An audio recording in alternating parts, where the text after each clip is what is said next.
ಮಕರಾಸನ. ಮಕರಾಸನ ಎಂದರೆ ಮೊಸಳೆ ಆಕಾರದ ಭಂಗಿ. ಇದು ಶರೀರ ಮತ್ತು ಮನಸ್ಸಿಗೆ ವಿಶ್ರಾಂತಿ ನೀಡುವ ಆಸನವಾಗಿದೆ. ಈ ಆಸನವು ಕೆಳಬೆನ್ನು, ಸೊಂಟ ಮತ್ತು ಕುತ್ತಿಗೆಯ ನೋವನ್ನು ನಿವಾರಿಸುತ್ತದೆ, ಬೆನ್ನು ಮೂಳೆಯನ್ನು ಬಲಪಡಿಸುತ್ತದೆ ಮತ್ತು ಉಸಿರಾಟದ ಸಾಮರ್ಥ್ಯವನ್ನು ಹೆಚ್ಚಿಸುತ್ತದೆ.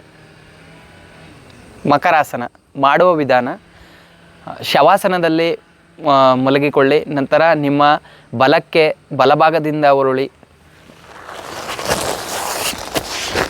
ನಿಮ್ಮ ಹೊಟ್ಟೆಯ ಮೇಲೆ ಮಲಗಿ, ನಿಮ್ಮ ಎರಡೂ ಹೆಬ್ಬೆರಳುಗಳು ನೆಲಕ್ಕೆ ತಾಗಿರಲಿ ಮತ್ತು ನಿಮ್ಮ ಎರಡೂ ಕೈಗಳನ್ನು ನಿಮ್ಮ ಎದೆಯ ಪಕ್ಕದಲ್ಲಿ ಇಟ್ಟು ಕತ್ತನ್ನು ಮೇಲೆತ್ತಿ ಮತ್ತು ಎರಡೂ ಕೈಗಳನ್ನು ನಿಮ್ಮ ಗಡ್ಡಕ್ಕೆ ಸೇರಿಸಿ.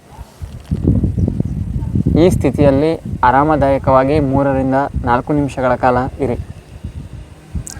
ಮಕರಾಸನ ಮಾಡುವಾಗ ಮಾಡಬಾರದ ತಪ್ಪುಗಳು: ತಲೆ ಮೇಲೆ ಒತ್ತಡ ಹಾಕುವುದು, ಚಿಕಿತ್ಸೆಯ ಅಗತ್ಯವಿರುವವರು ತಕ್ಷಣ ಈ ಆಸನ ಮಾಡುವುದು, ಕೈಕಾಲುಗಳ ಸ್ಥಾನ ತಪ್ಪಾಗುವುದು, ಶರೀರ ಸಡಿಲವಿರುವುದು, ತೀವ್ರ ಉಸಿರಾಟ ಅಥವಾ ಉಸಿರನ್ನು ತಡೆಯುವುದು, ಹಿತವಾದ ಮೇಲ್ಛಾವಣಿ ಅಥವಾ ಬೆನ್ನುವಾಗಿ ಸಹಾಯವಿಲ್ಲದ ಸ್ಥಳದಲ್ಲಿ ಮಾಡುವುದು, ದೊಡ್ಡ ಹೊಟ್ಟೆಯವರು ಹಗ್ಗದಂತೆ ಬಡಿದ ರೀತಿಯಲ್ಲಿ ಕೆಳಗೆ ಮಲಗುವುದು. ಮಕರಾಸನದ ಉಪಯೋಗಗಳು: ಕೆಳಬೆನ್ನು ನೋವಿಗೆ ಉಪಯುಕ್ತ, ಮಾನಸಿಕ ವಿಶ್ರಾಂತಿ, ಉಸಿರಾಟಕ್ಕೆ ಸಹಕಾರಿ, ಆಯಾಸ ನಿವಾರಣೆ. ಇತರ ಪ್ರಯೋಜನಗಳು: ಮುನ್ನೆಚ್ಚರಿಕಾ ಕ್ರಮಗಳು: ಗರ್ಭಿಣಿಯರು ಈ ಆಸನವನ್ನು ಮಾಡುವುದನ್ನು ತಪ್ಪಿಸಬೇಕು.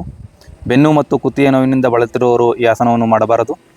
ಉಸಿರಾಟದ ಸಮಸ್ಯೆ ಇರುವವರು ವೈದ್ಯರನ್ನು ಸಂಪರ್ಕಿಸಬೇಕು. ಮಕರಾಸನ ಮಾಡಿದಾಗ ಸಕ್ರಿಯವಾಗುವ ಚಕ್ರಗಳು ಹೃದಯ ಚಕ್ರ ಮತ್ತು ವಿಶುದ್ಧಿ ಚಕ್ರ. ನಂತರ ನಿಧಾನವಾಗಿ ಉಸಿರಾಡುತ್ತಾ ಮೂಲಸ್ಥಾನಕ್ಕೆ ಮರಳುವುದು.